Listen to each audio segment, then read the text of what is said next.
simpan selalu, ku kenang kembali kala rindu.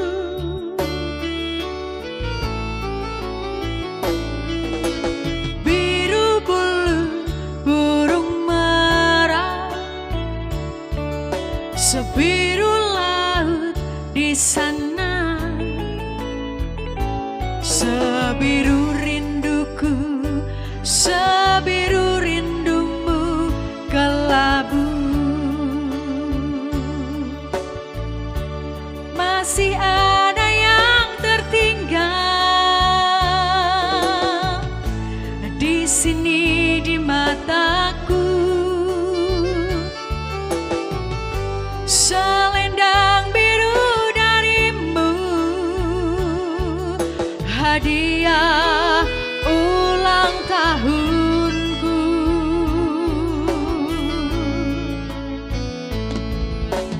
Kita pernah bertemu,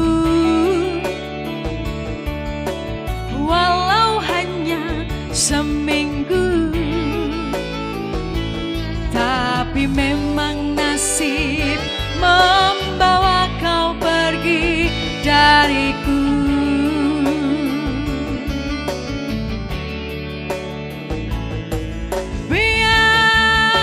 Biarlah sepi hari-hariku tanpa kamu lagi.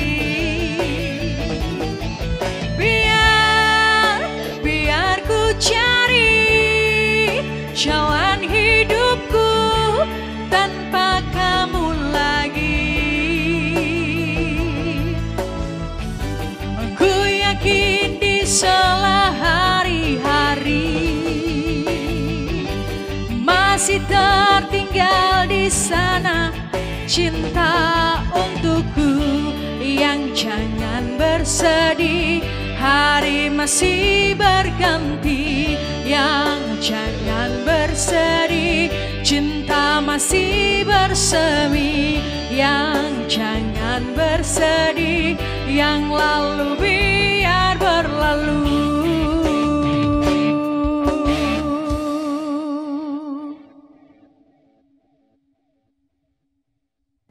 Mas. Apa? Aku tuh lagi galau, Mas. Galau ngapa? Aku tuh lagi takut ngomong sama suamiku. Aku mau laporan. Sama suami sendiri kok takut itu loh.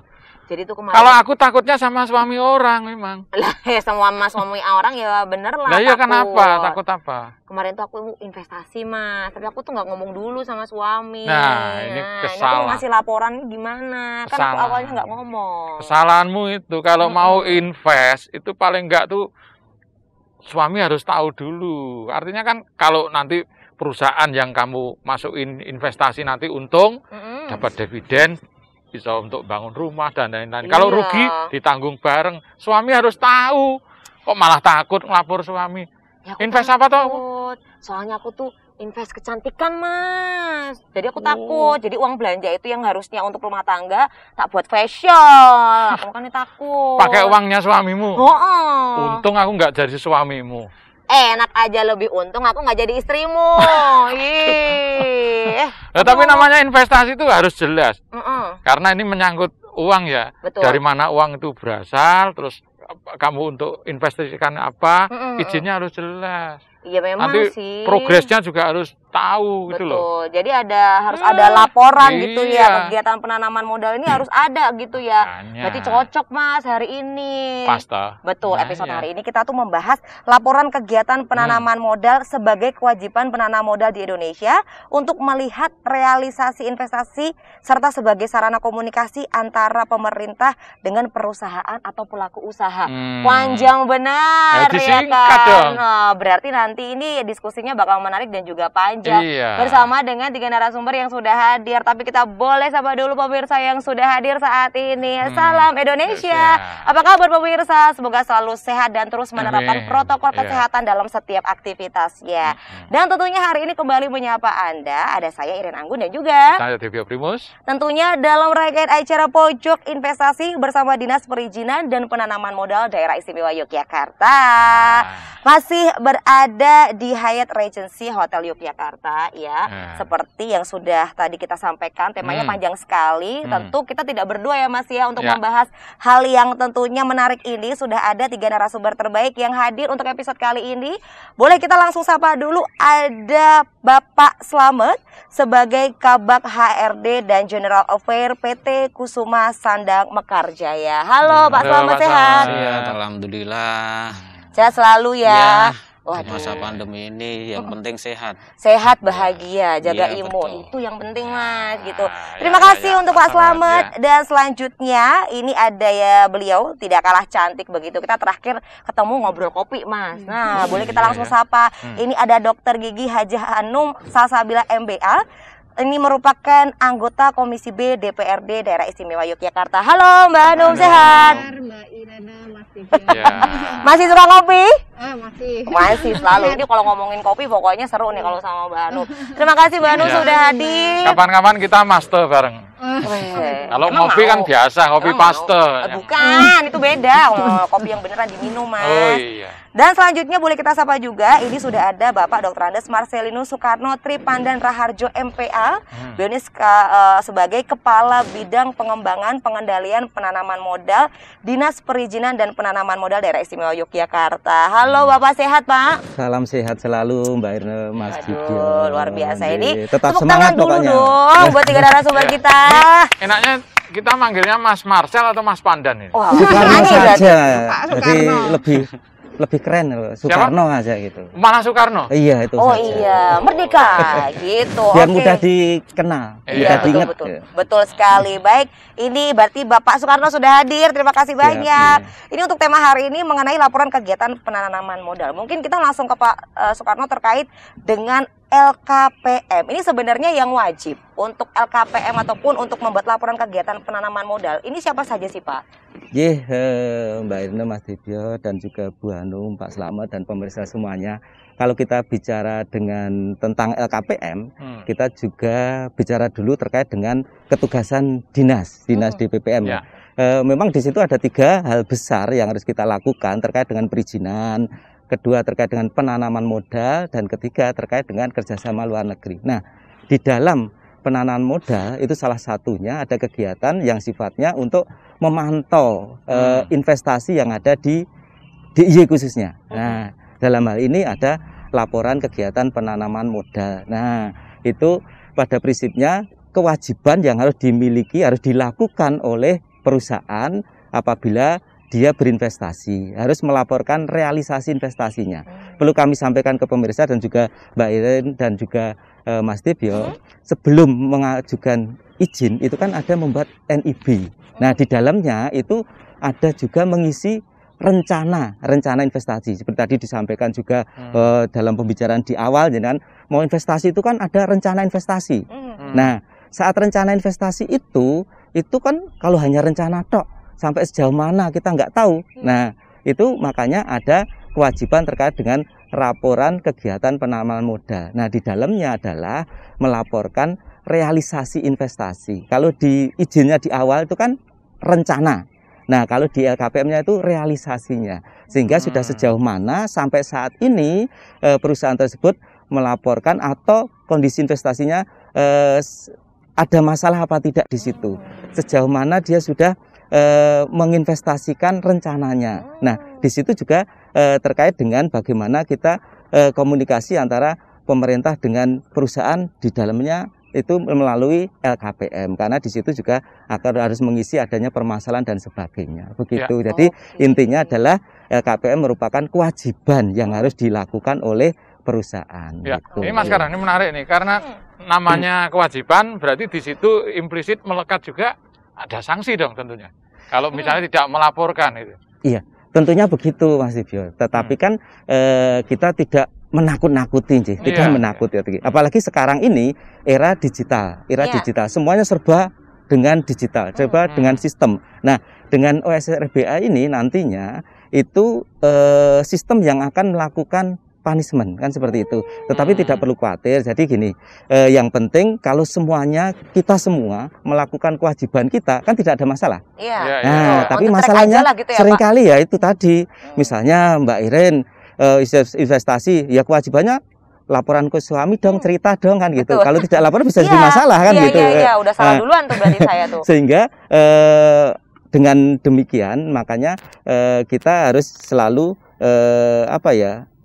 bersama-sama bagaimana semua perusahaan itu bisa melaporkan investasinya. Itu gitu. pentingnya. Jadi seperti kalau semuanya itu. terbuka itu enak gitu ya. Terus juga untuk LKPM ini berarti realisasinya seperti apa, sudah sejauh mana begitu ya Pak ya? Begitu. Jadi aku salah tadi Mas, nggak izin dulu sama suami gitu. Kita mulai langsung menuju ke Mbak Hanum terkait dengan sejauh mana DPRD ini mendukung pencapaian target realisasi dari investasi khususnya di Yogyakarta ini seperti apa Mbak, silakan. Iya, jadi sebelumnya salam hormat nih Mbak Iren, Mas Devia, sekali bertemu lagi ya. Semoga nggak bosan ya sama saya ya. Oh enggak dong ya. Sama Pak Slamet dari PT Kusuma Sanda dan juga saya hormati Pak Karno dari bidang pengembangan dan perencanaan penanaman modal ya. Jadi pada dasarnya kami sangat apresiatif, pertama menghargai langkah-langkah yang sudah dikerjakan oleh Dinas DPPMT ini di provinsi dalam tadi ada 3 petugasan ya. Salah satunya adalah bagaimana melihat tadi LKPM di sini, kita bicara konteksnya LKPM, laporan kegiatan penanaman modal sebagai sebuah cara untuk komunikasi antara para pelaku usaha ya dan pemerintah. Nah, ini yang kadang-kadang kan seperti tidak ada sesuatu yang memfasilitasi komunikasi itu. Nah, LKPM ini sebuah terobosan saya rasa yang cukup bagus, yang mendekatkan antara bagaimana komunikasi pemerintah dan pelaku usaha yang ada di daerah itu terwujud gitu.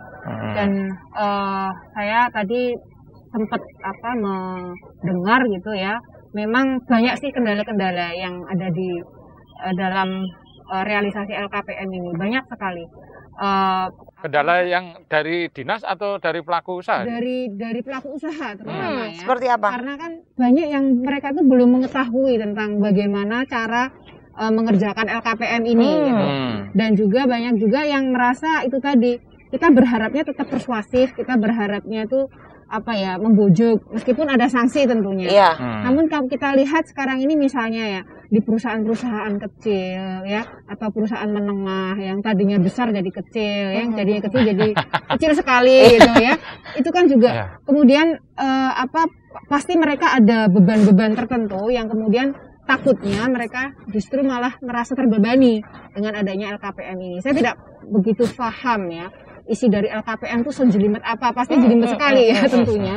Nah, ini kan ada misalnya tadinya rencananya begini, realisasinya seperti apa, apalagi sekarang zaman pandemi ya. Betul. Ini pasti banyak sekali kendala-kendala yang dialami oleh para pelaku usaha, baik dari yang besar, menengah maupun yang kecil. Yang diharapkan meskipun ada sanksi, meskipun ada aturan-aturan yang bersifat itu tadi ya konsekuensinya sanksi, kita berharap DPPM dan dengan sosialisasi semacam ini menghadirkan mungkin teman-teman dari perusahaan-perusahaan yang sudah comply dengan LKPM ini, kemudian mengajak kepada perusahaan-perusahaan lain ya, pelaku usaha lain juga untuk comply. Nah, ini mungkin sosialisasinya saja yang kurang. Oke, jadi ada ketidakpahaman begitu ya untuk membuat LKPM ini seperti apa begitu. Jadi sosialisasi juga. Di perusahaan masih banyak orang-orang yang nggak tahu OSS. Mas Slamet mungkin sudah terbiasa, banyak sekali pelaku usaha gimana sih ngisi OSS gitu. Atau misalnya yang sudah biasa ngisi OSS tiba-tiba dipindah atau mungkin ada perubahan, mengundurkan diri, otomatis harus men-training lagi dan sebagainya. Itu kendala-kendalanya dari sisi pelaku usahanya. Iya, saya rasa banyak juga orang-orang yang menyampaikan hal itu kepada Dewan. Ya nanti kita lanjutkan lagi, sangat menarik. Betul, menarik. Nanti kita bahas lagi ya Mas ya. Benar-benar wakil rakyat yang jeli loh ya. Iya dong, harus mencari aspirasi selalu dari terbuka berarti. Iya, betul sekali. Akhirnya juga di kesempatan yang baik ini juga ini ya menyampaikan beberapa kendala-kendala terkait dengan LKPM ini. Tapi kita break sejenak begitu ya, tapi nanti ya kita akan bahas lagi mengenai tema diskusi hari ini. Untuk pemirsa jangan kemana-mana, sesaat lagi Pojok Investasi bersama DPPM DIY akan segera kembali.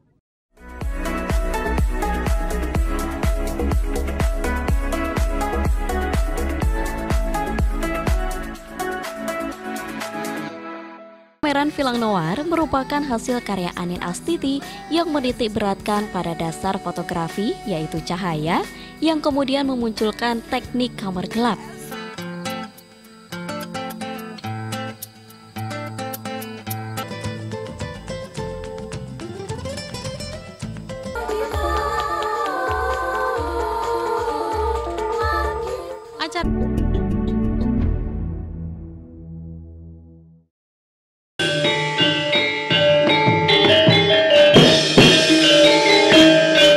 Waspadakno pasuryanipun Kakang Yayi. Prabu Basudewa ingkang kuatos dhateng wangsulipun Raden Kangsa nitipaken para putra-putra Mandura. Nya Surati Manta. Oi. Reja manik sejatine ngalam kang dinuding cak.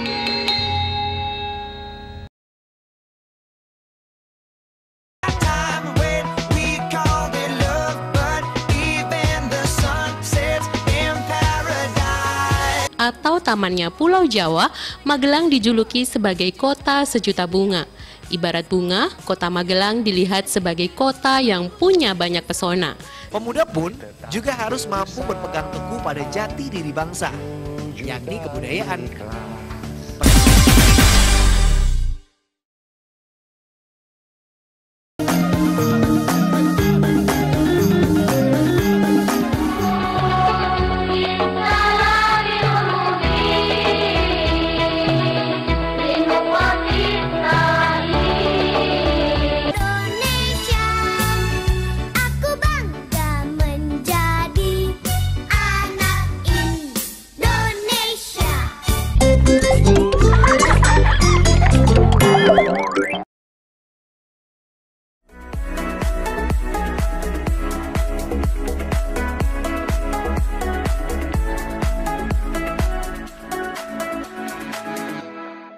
Pojok Investasi bersama Dinas Perizinan dan Penanaman Modal Daerah Istimewa Yogyakarta kembali lagi. Waduh Mas, seru sekali ya.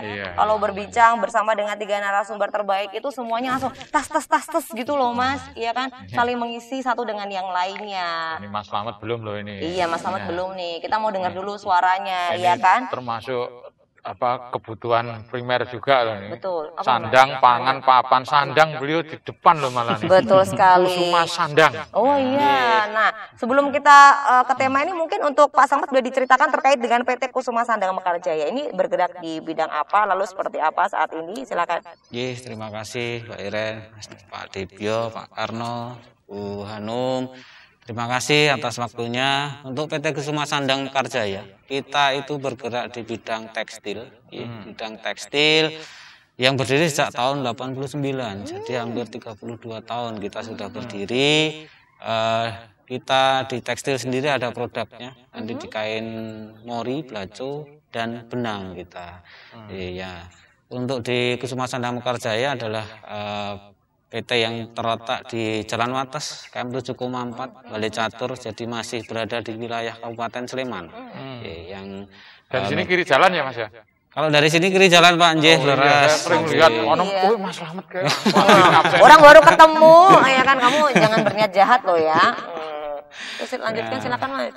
Kalau PT Kusuma Sandang Mekarjaya kita memang mayoritas orientasi domestik, walaupun masih sudah ada yang untuk ekspor. Jadi kita pernah ekspor benang, terus ada untuk pakaian ya nanti di Timur Tengah. Tetapi karena efek pandemi yang sangat luar biasa, jadi tidak hanya kita, semua perusahaan di wilayah DI maupun di seluruh Indonesia semua akan terdampak. Ya PPKM darurat juga pastinya semuanya akan merasakan seberapa hebatnya dampak ini di masa pandemi. Jadi ya mudah-mudahan cepat selesai Pak. Vaksinasi untuk segera dilanjutkan. Paling tidak sudah 90% nantinya di DI agar perusahaan-perusahaan yang selama ini masih tutup bisa buka kembali. Itu harapan kita bersama ya. Gimana Mas Dibyo? Kaitan dengan LKPM nih Mas. Ini sejauh mana PT Kusuma Sandang? Kalau untuk LKPM sendiri, terima kasih Pak Karno dan bimbingan dari rekan-rekan ya di BPM dari provinsi. Kita LKPM alhamdulillah masih lancar ya sesuai dengan aturan triwulan dan semester, Pak. Karena kalau dulu OSS ini kan dari OSS pertama, terus OSS 1.1, sekarang RBA. Iya, RBA. Jadi karena memang peningkatan dari sisi perizinan supaya untuk melayani perusahaan-perusahaan, Pak. Terima kasih, biar secara online kita bisa merasakan itu. Jadi LKPM sendiri bisa digunakan untuk dari sisi perusahaan, administrasi, untuk investasi biar tercatat dengan baik, dan kita bisa memberikan keluhan, kemungkinan kalau ada keluhan-keluhan dari perusahaan terkait investasi, kendala-kendala apalagi di masa pandemi ini, itu bisa akan mudah tersampaikan oleh dinas di PPMP provinsi. Gitu. Jadi banyak sekali keuntungannya ya. Iya, mungkin salah satu fungsi dari LKPM ini mungkin jadi Mas Karno nih menambahkan, artinya dari komunikasi ini sebenarnya sampai ke tahap solusi enggak sih, Mas? Misalnya ada keluhan kendala begitu, Pak.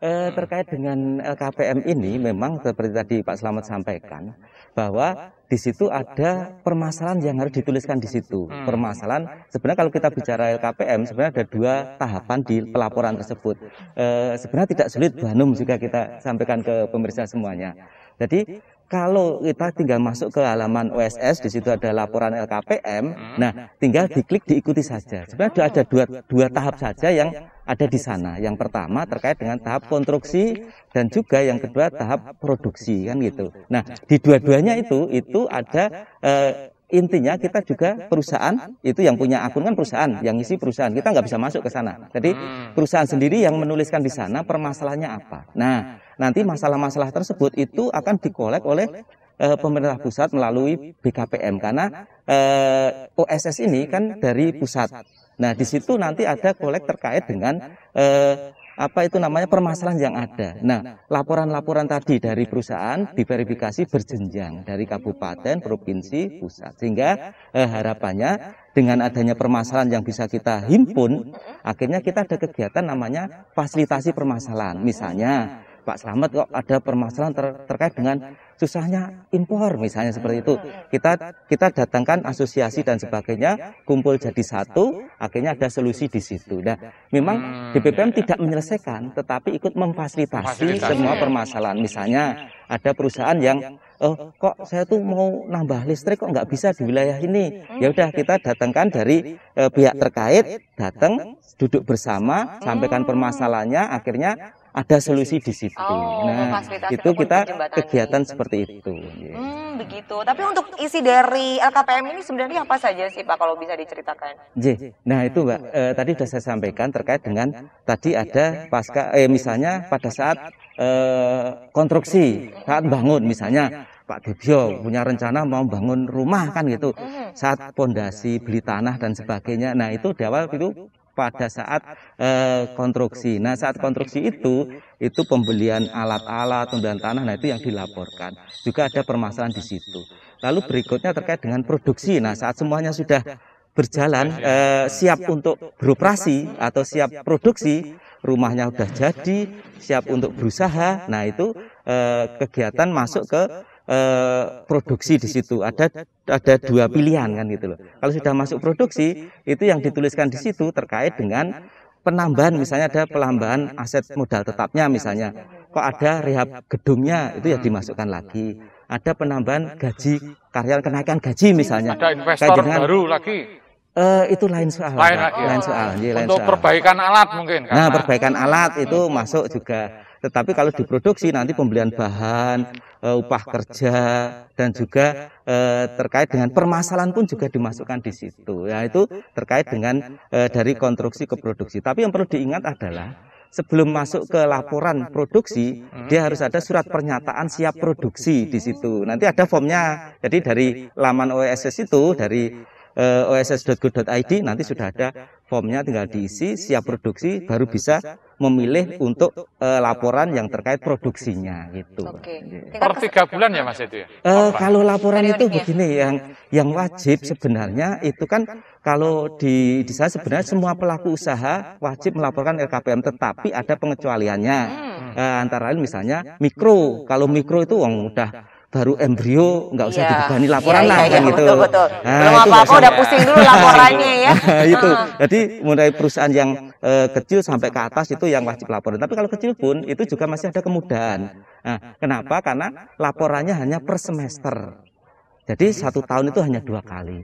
Jadi di tengah semester misalnya kan 1 semester itu kan 6 bulan ya. Berarti kan Juli tanggal 10 itu harus sudah laporan. Lalu berikutnya tidak Desember tapi di 10 Januari tahun berikutnya.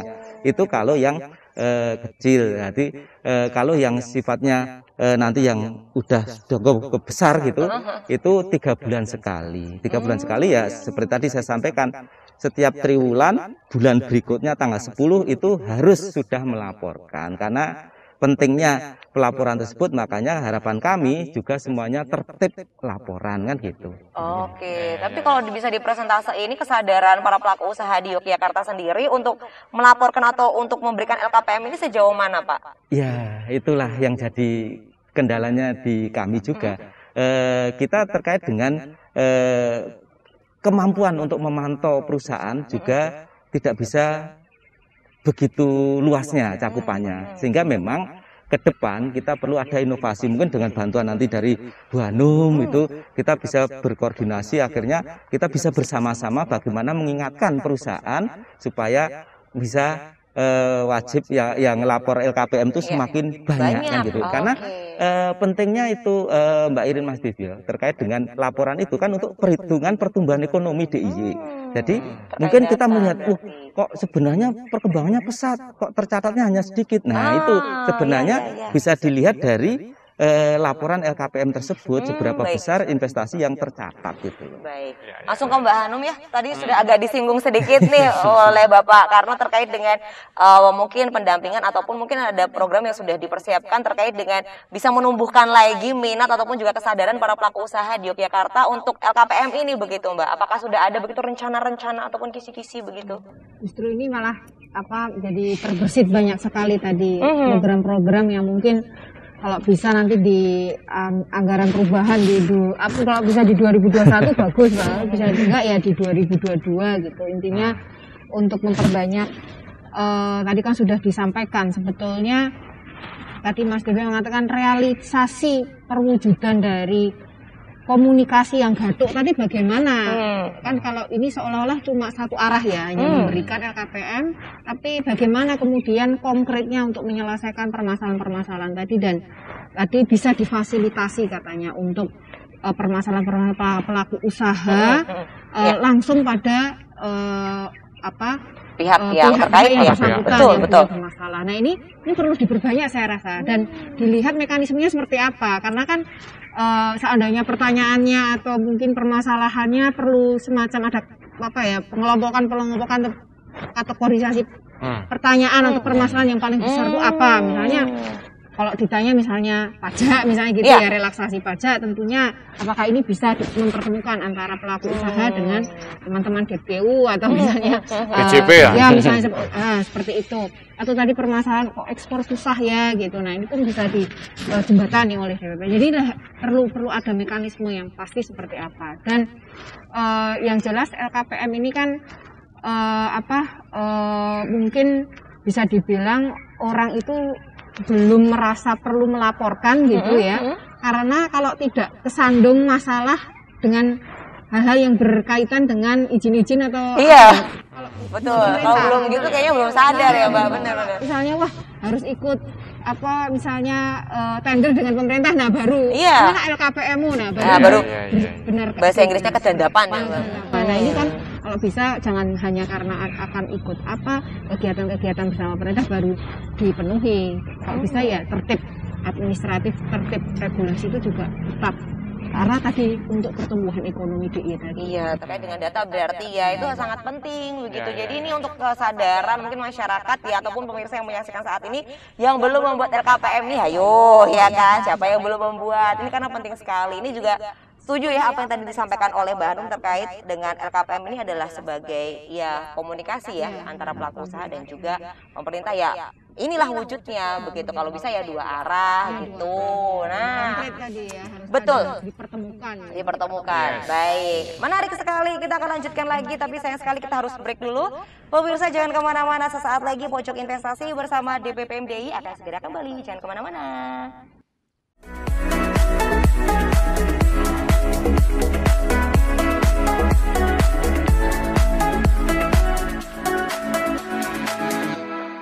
Ya pemirsa, Anda masih bersama kami dalam Dokter Kita malam hari ini, radioterapi sebagai salah satu modalitas dalam penanganan kanker. Naik ke bagian sarafnya misalnya gitu kan jadi nyeri.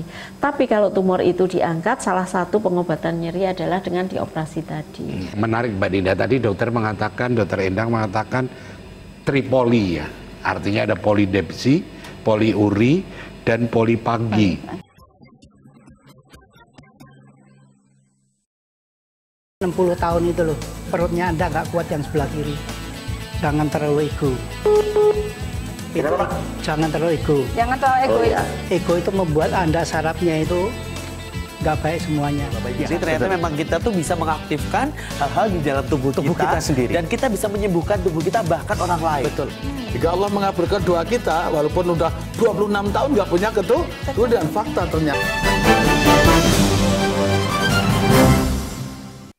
Upacara Kalang Obong membutuhkan sesaji dan kurban dalam setiap pelaksanaannya.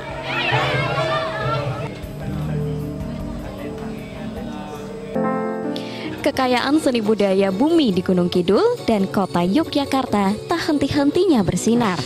Dalam episode kali ini, aset seni budaya di Gunung Kidul dan Yogyakarta tentunya masih terus mewarnai.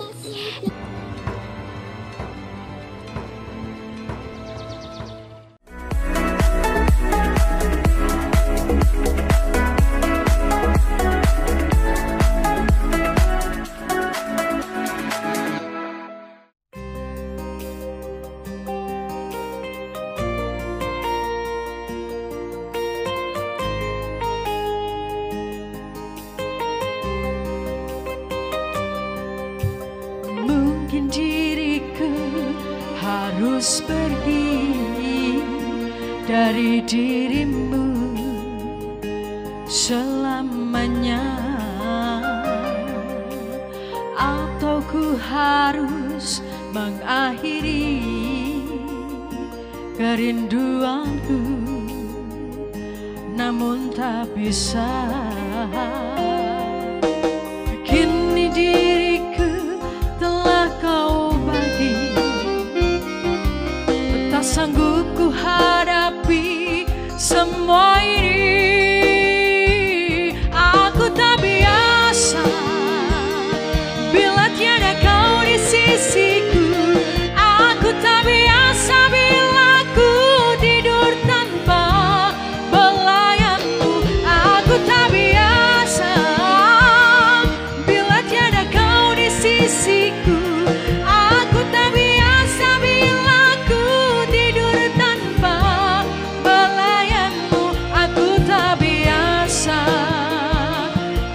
tak biasa.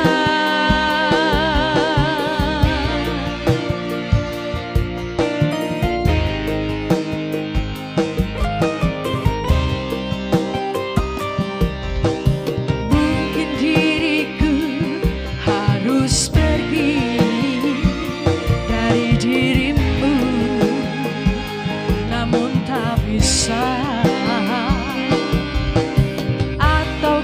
Harus mengakhiri dari hidupmu selamanya. Kini cintaku telah kau bagi, tak sanggup ku hadapi semua ini. Aku tak biasa bila tiada kau di sisi.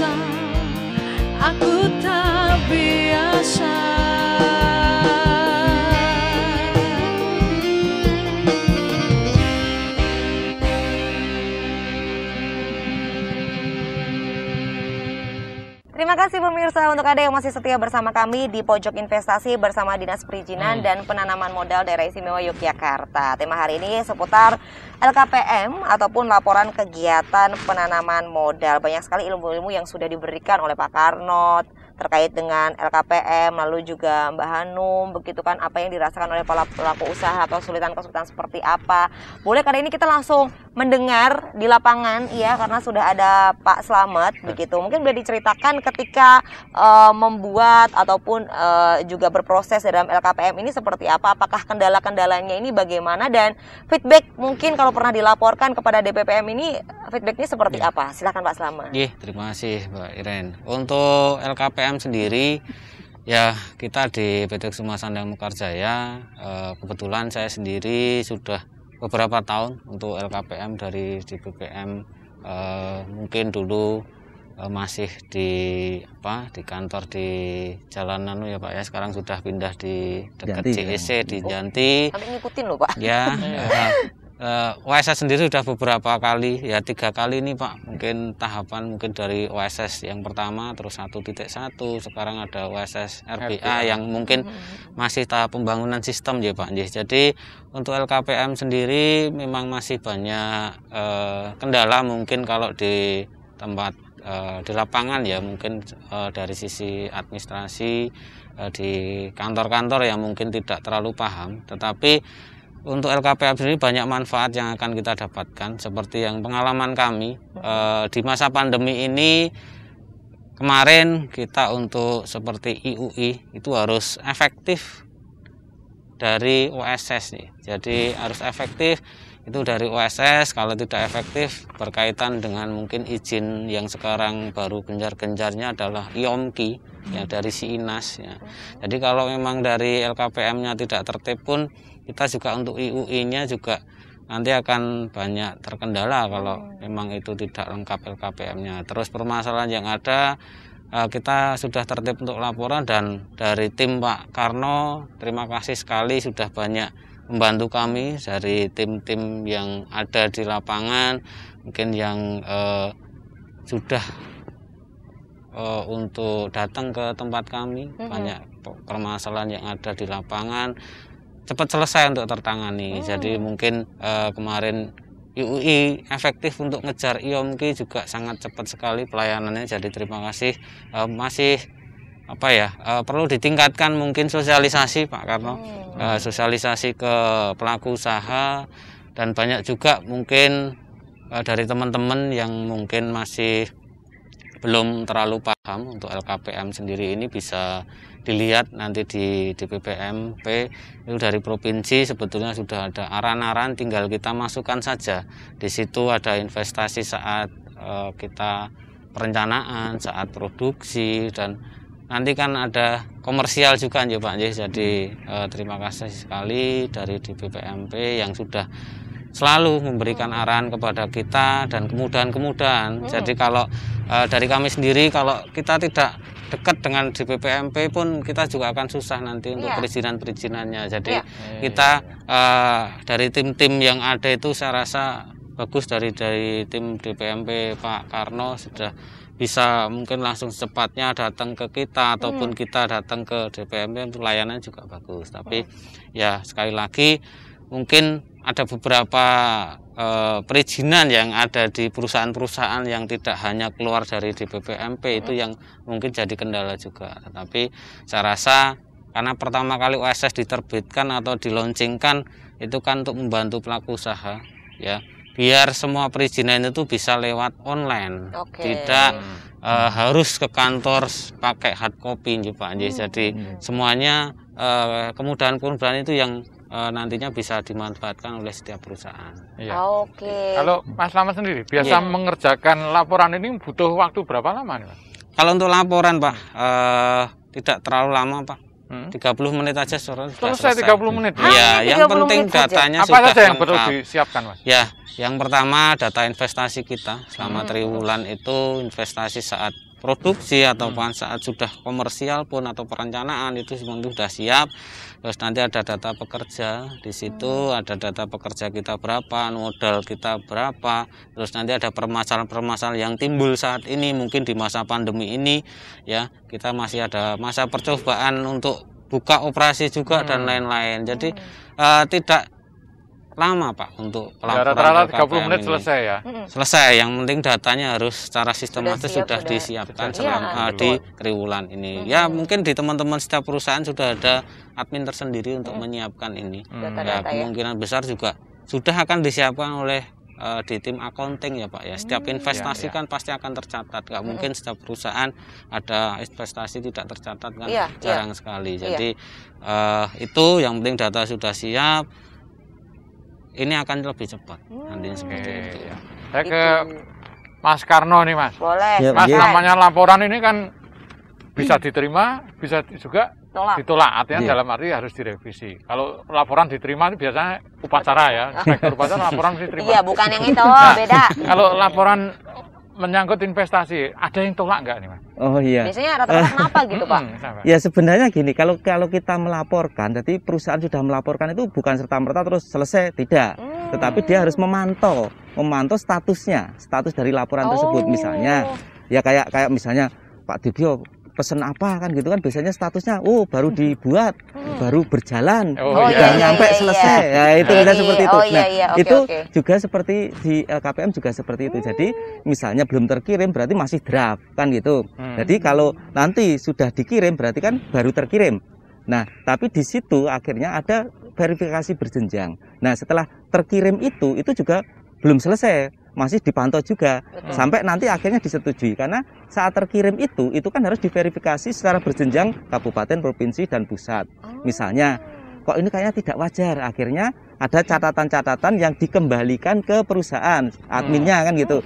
Ini gimana kalau sudah diselesaikan, diperbaiki, akhirnya nanti statusnya disetujui baru sudah selesai. Kalau sudah disetujui berarti sudah tercatat secara resmi di sana. Tapi kalau belum disetujui berarti sebenarnya belum tercatat. Baru melaporkan masih banyak tahapan lagi ya. Ya, itu kan nanti tinggal dilihat di statusnya saja. Statusnya yaitu masih draft atau sudah terkirim atau sudah disetujui atau ada perbaikan kan gitu. Oh, jadi bisa di-tracing ya Pak. Ini sebenarnya proses dari LKPM ini sampai di mana? Iya, tapi ya itu seringkali kalau sudah merasa sudah kirim sudah dibiarkan. Padahal sudah aman, berarti nggak tahu ada revisi atau tidak ya. Padahal di sana ada pencermatan, kok ini sepertinya nggak wajar loh. Sepertinya ini akhirnya ada catatan-catatan yang dikirimkan lagi ke perusahaan. Nah, itu perusahaan harus memperbaiki ataupun menjawab itu. Misalnya sudah berhasil dia mengatakan, oh itu karena gini. Kenapa sih kita menulis seperti itu? Nah, reasonnya seperti apa? Nah, setelah bisa diterima, akhirnya statusnya menjadi disetujui, baru selesai sudah pelaporan tersebut sah kan gitu. Biasanya berapa lama Pak mereka mendapatkan feedback gitu untuk status laporannya? Itu sebenarnya juga tidak gitu lama, karena di pusat pun sebenarnya ada untuk PIC ataupun petugas untuk masing-masing provinsi. Misalnya DIY itu ada petugas sendiri yang khusus. Jadi misalnya ada komunikasi kok kita statusnya juga belum dijawab misalnya seperti itu juga bisa langsung komunikasi ke pusat. Gitu. Jadi bisa cepat. Nah, tadi dikatakan Pak Slamet memang dengan online harapannya itu semuanya dimudahkan gitu loh. Kalau dulu harus membuat manual kan, manual kalau udah lupa kan itu. Tapi kalau online itu kan ada rekodnya. Iya, rekodnya betul gitu. Tapi kalau dilihat dari realisasi LKPM sendiri di Yogyakarta ini dari tahun ke tahun nih, apakah ada peningkatan atau malah penurunan, Pak? Nah, kalau kita lihat, kita bandingkan dengan tahun kemarin saja, Mbak ya. Kalau sekarang kan masuk ke triwulan 2. Triwulan 2 itu sudah sekitar 1,9 triliun yang sudah masuk gitu loh. Tapi kalau dibandingkan dengan tahun yang kemarin itu kita lebih banyak. Kalau perbandingan semester 1 kita baru semester 1 2021 itu sekitar 778 miliar. Di tahun sebelumnya di 2020 itu 800, malah turun kan itu. Tetapi di semester di triwulan keduanya itu di 2020 itu sekitar 700 miliar. sekarang 1,2. Jadi menaik. Jadi kalau dilihat trennya memang ya wajar. Di 2020 di awal itu kan pandemi belum terasa. Iya, belum. Mungkin terus akhirnya di triwulan 2 atau semester 1 itu kan terasa, akhirnya turun kan gitu. Nah, sekarang ini itu realisasinya atau dapat dikatakan satu semester ini itu sudah 1,9 triliun dari 3,7 triliun yang ditargetkan untuk DIY gitu. Jadi masih kerja keras gitu. Ini ya betul, karena tinggal berapa bulan itu. Makanya ya itu mungkin dukungan dari Bu Hanum dan juga Pak Slamet. Pak Slamet kan punya jejaring juga. Bagaimana mengajak juga di jejaring teman-teman sesama HRD lah. Ayolah bareng-bareng semuanya melaporkan. Kalau tidak bisa melaporkan ya minta tolong ke DPPM atau DPMPT di kabupaten kota itu. Kita siap membantu untuk itu. Mantap sekali, mantap betul Pak. Tapi kita iklan dulu ya Pak. Kita beri sejenak pemirsa, obrolan makin seru, tapi kita harus berpisah sejenak. Jangan kemana-mana. Sesaat lagi Pojok Investasi bersama DPPM DIY akan segera kembali.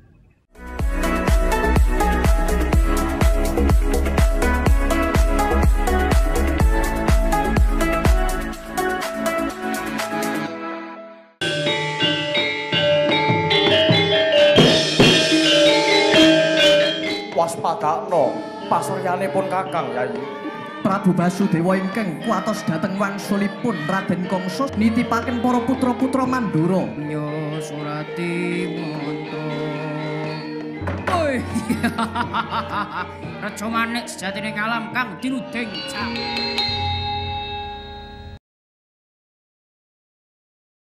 Ya pemirsa, Anda masih bersama kami dalam Dokter Kita malam hari ini, radioterapi sebagai salah satu modalitas dalam penanganan kanker. Naik ke bagian sarafnya misalnya gitu kan jadi nyeri.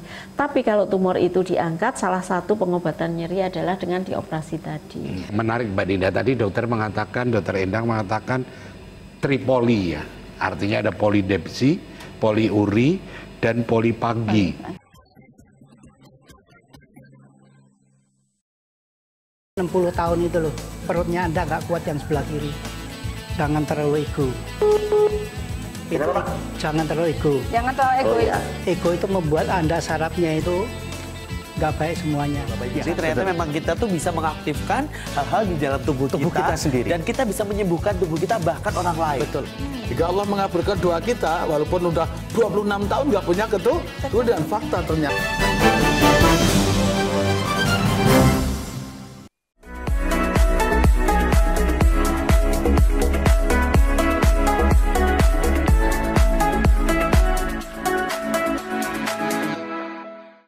Terima kasih pemirsa, Anda masih bersama kami di Pojok Investasi bersama Dinas Perizinan dan Penanaman Modal Daerah Istimewa Yogyakarta. Waduh, seru terus ya Mas ya. Kenapa sih ini acara ini seru banget dan tentunya memberikan ilmu-ilmu yang penting juga ya untuk pemirsa setia yang menyaksikan. Boleh kita langsung menuju ke kamu pernah nggak merasakan misalnya kamu keluar rumah tanpa izin suami atau anakmu? Atau sebaliknya, anakmu pergi tapi nggak izin, kamu nyaman nggak? Nggak nyaman sih Mas, nggak nyaman. Berusaha seperti itu juga. Kalau tidak mengantongi izin itu kayaknya usaha boleh jalan tapi nggak nyaman, kok gege ono popo gitu. Betul. Bener nggak Mbak Hanum seperti itu? Deg-degan terus ya. Deg-degan terus ya. Ternyata lapar ngeleh Mas, bukan nih. Deg-degan karena tadi nggak izin tadi loh gitu. Ini berarti harus sama ya. Treatmentnya, mindsetnya. Jadi kalau apapun nggak izin ini pasti ada beban begitu ya, deg-degan. Nah, kita mungkin boleh langsung ke Mbak Hanum terkait dengan sosialisasi tadi juga sempat disinggung ya mengenai sosialisasi terkait dengan LKPM. Ini kan sosialisasi ini kan pastinya treatmentnya berbeda ya Mbak, antara usaha lalu juga mungkin untuk rekan-rekan yang bekerja di industri pariwisata dan lain sebagainya. Nah, kalau menurut Mbak Hanum sendiri sosialisasi yang pas untuk rekan-rekan pengusaha di Yogyakarta ini seperti apa Mbak Hanum? Ya, jadi memang kalau kita bilang sekarang ini yang penting itu sebetulnya memang membumikan ya, seluas mungkin, semasif mungkin tentang bagaimana agar pelaku-pelaku usaha tadi ya merasa nyaman gitu ketika berusaha, dan juga dari sisi pemerintah juga nyaman gitu ya dengan adanya LKPM ini. Dari sisi pelaku juga tidak merasa terbebani begitu, seperti disorot terus begitu ya, diawasi kemana-mana. Jadi mereka juga biar luas ketika biar nyaman berusaha. Yang jelas kalau misalnya kita, saya mengharap sekali ya, mungkin kalau di DPPM, saya tidak tahu, mungkin karena skupnya itu kan bukan seperti UMKM biasanya yang diurusi ya, bukan pelaku-pelaku usaha yang mikro, betul, industri-industri besar seperti di PT KSM, Pak Slamet ini ya. Jadi kalau bisa juga ada fasilitasi legalisasi terkait misalkan tadi seperti IOMK atau SINAS ya Mas ya. SINAS, kemudian IUI dan sebagainya yang disampaikan oleh Mas Slamet tadi itu juga difasilitasi ya. Kalau perlu ada sweetener atau insentif begitu kalau kemudian legalisasinya ya, aturan-aturan tidak hanya LKPM saja itu mereka tertib administratif, reward lah ya. Tertib, ya. Jadi perlu ada ya mungkin penghargaan betul. Itu yang membuat biar makin termotivasi. Agar termotivasi, agar memberi teman-teman atau pelaku usaha lain juga kemudian merasa kalau dia bisa begitu saya juga harus bisa. Menumbuhkan jiwa kompetisinya tapi yang baik ya. Jadi diharapkan sosialisasi seperti ini bagus gitu ya. Tetapi saya rasa kalau seperti ini mungkin hanya sangat segmented ya penontonnya, mungkin orang-orang yang di TV gitu. Tapi kan mungkin pelaku-pelaku usaha itu tidak semua menonton TV. Betul, sibuk ya. Kiranya ada terobosan-terobosan untuk menginformasikan pentingnya LKPM atau tadi yang disampaikan misi SINAS, UI agar mendapatkan IOMK dan seterusnya. Termasuk misalkan mereka memang pengen izin ekspor misalnya ya Mbak. Kita DIY ini kan bisa dibilang sedang giat-giatnya ya menumbuhkan kawasan-kawasan industri yang kemudian nanti proyeksinya bisa meningkatkan ekspornya. Kalau perlu dari orang kita sendiri juga dibantu. Nah ini kan juga perlu ada legalisasinya. Misalnya bantuan kerjasama dengan negara luar negeri mana saja yang bisa dikomunikasikan, difasilitasi. Ini kan tidak semua pelaku usaha melek gitu loh dan punya akses ke sana ya Bu ya. Nah itu kan harus didorong oleh DPPM dalam hal ini. Seperti itu Mbak saya rasa. Oke, jadi harus membuat nyaman, lalu juga mungkin ada reward tadi ya. Kalau semuanya memang sudah terlengkapi agar jiwa kompetisi ini dalam hal yang positif ya, ini bisa tumbuh gitu. Jadi lebih semakin meningkat untuk LKPM-nya Mas gitu. Mas Slamet merasa disorot terus nggak Mas? Disorot, di follow. Rajin melaporkan tuh justru membuat nyaman atau semakin kok disorot terus ya? Kalau disorot terus ya tidak Pak, karena memang sudah kewajiban sebetulnya, kewajiban kita dalam komunikasi lah nanti, karena memang disorot itu tidak selalu negatif ya Mas ya, kan? Disorot karena baik, rajin. Kalau nggak disorot nggak bayaran Mas. Iya. Semakin banyak disorot makin banyak bayarannya ya. Ya memang untuk kewajiban-kewajiban yang memang harus ada untuk di sisi perizinan memang harus kita lengkapi biar dapat kemudahan-kemudahan ya. Intinya dari tim dari Pak Karno sudah banyak memberikan kemudahan kepada kita, mungkin dari sisi pelayanan ya, dari timnya yang sudah mau terjun langsung ke lapangan dengan proses yang tidak lama, karena memang kita kan secara online kan, kalau tinggal klik kita hanya berapa menit mereka sudah tahu, tinggal nanti apakah perlu ke lapangan atau tidak, karena memang sudah banyak yang bisa kita fasilitasi. Mungkin kalau dari DPWMP mungkin dari versi WA juga bisa mungkin komunikasinya, jadi tidak harus turun ke lapangan pun bisa sebetulnya. Jadi ya komunikasi yang baik aja mungkin dari perusahaan, dari sisi perizinan, tapi memang di perusahaan atau di setiap KBLI yang ada di usaha-usaha itu memang ada beberapa izin yang harus dilengkapi, tidak hanya dari DPPM, jadi mungkin dari izin-izin lain, tetapi sudah mau dimasukkan semua ke dalam OSS itu, jadi sudah mau diintegrasikan semua. Tapi dari sisi pelaporan kita memang belum hanya di LKPM sendiri, karena masih ada mungkin pelaporan-pelaporan di sisi perizinan lain yang harus kita penuhi juga. Jadi itu mungkin dari DPPM dan mungkin dari seperti Disperindak dan lain-lain, mungkin pelaporan yang ya notabene hampir sama, tetapi dilakukan di dalam beberapa website atau di dalam beberapa instansi itu. Nah, mungkin ada sinergi lah nanti di situ, walaupun ini memang sudah ranahnya mungkin kalau di RBA sendiri karena sistemnya belum semuanya final terbangun, jadi kita juga belum tahu pasti nantinya mau seperti apa. Tapi harapan kami kalau dari kayak perusahaan ya lebih simpel Pak, mungkin lebih simpel dan perizinan itu bisa beroperasi atau tidak hanya diberikan mungkin hanya berapa tahun ya, yang kita lihat kan mungkin ada beberapa perizinan yang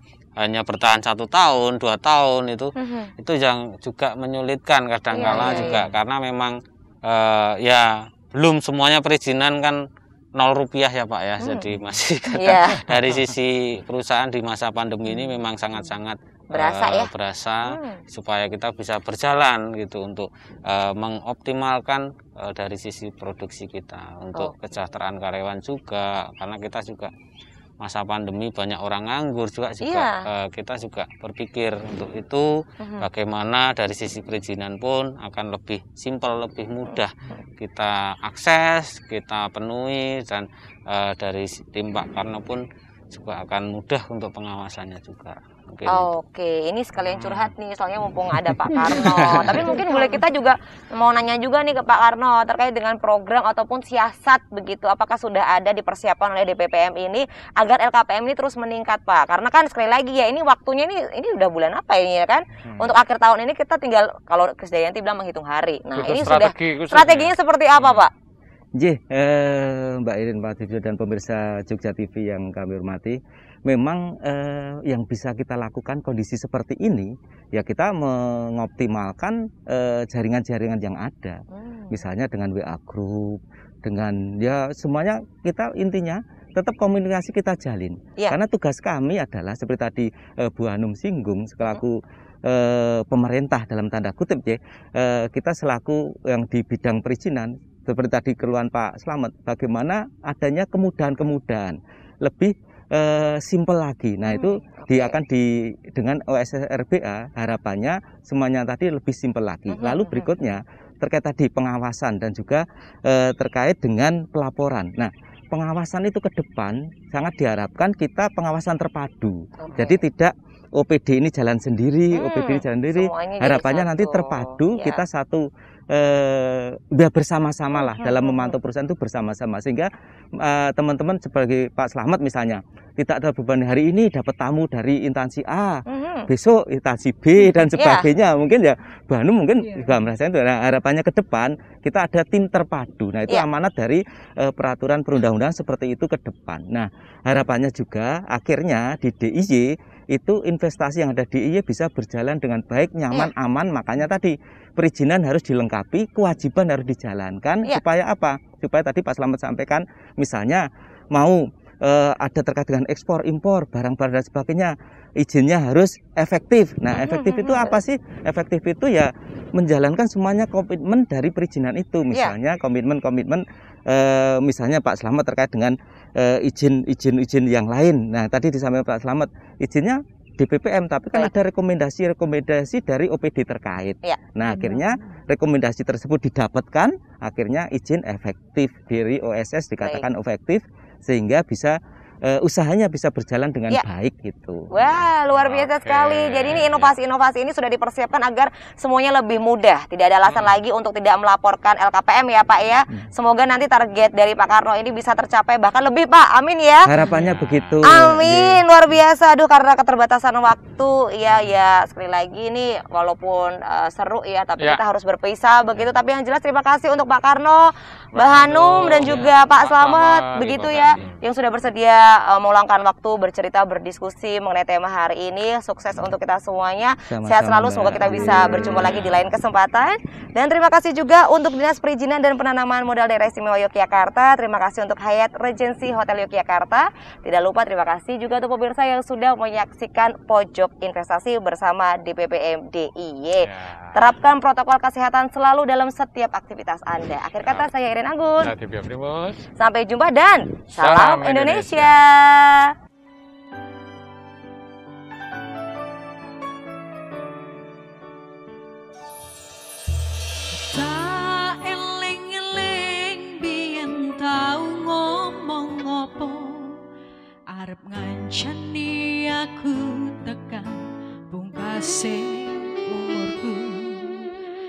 Nanging saikine kowe lali janjimu, ibarat banyu mili wis tekan segara.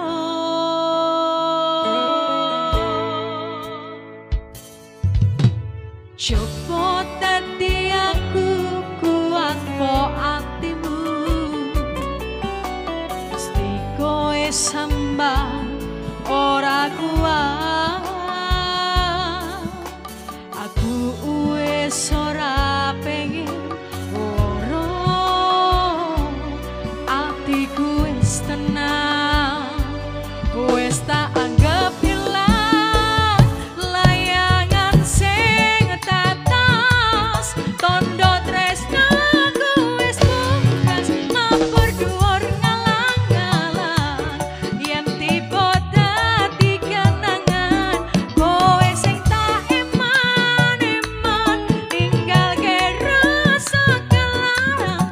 Opo iki wis takdire, aku pisah, aku pasrah, wis tak ngalah.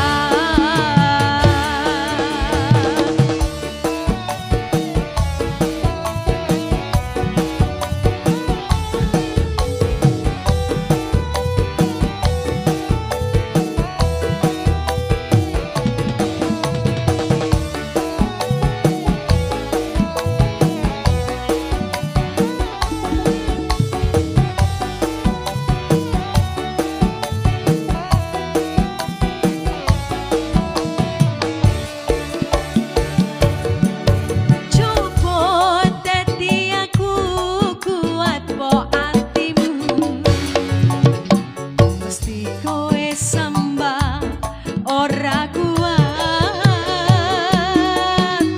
Aku wis ora pengen loro, atiku wis tenang, wis tak anggap hilang. Layangan sing tetes tondo tresnaku wis pungkas, mabur dhuwur ngalang-alang. Yen tiba dadi kenangan, kowe sing tak eman-eman, ninggalke rasa kelarang.